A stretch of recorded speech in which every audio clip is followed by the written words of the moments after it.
commodities. Manisha is now joining in. Manisha. Well, thank you so much for that. January was a strong month. We saw all the metals do quite well.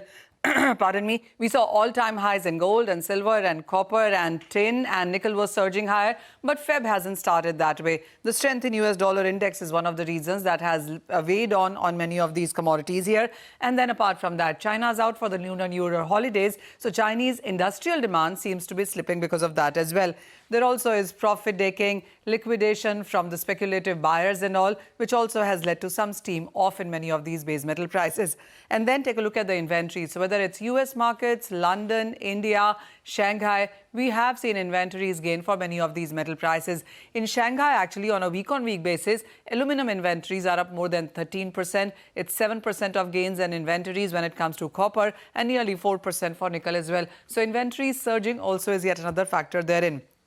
Take a look at individual commodities then.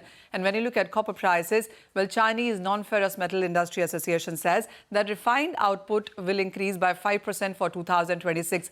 This was almost nearly 10% for 25. So what we are looking at in 26 is lower increase when it comes to refined output. The Chinese Non-Ferrous Metal industry also believes that the demand numbers going forward could be on the positive side. For aluminum, we've seen prices come off its 3-year highs, trading below $3,100 a ton right now. The Chinese output is expected to be capped at 45 million tons. You also have high energy costs in Indonesia that would continue to support the prices. But smelters in Iceland, in Mozambique, in Australia, all of that is facing issues. So while aluminum on a longer term seems positive, the near term clearly seems to be going in for some profit taking there. And finally, talk about zinc as well, because International Lead and Zinc Study Group is estimating global refined zinc demand up by 1%. They're expecting zinc mine supply up by 2.4%. The refined zinc output also is expected to increase by 2.4%, and that would leave you with a surplus of around 271,000 tons. That's exactly what the markets seem to be looking at this point in time.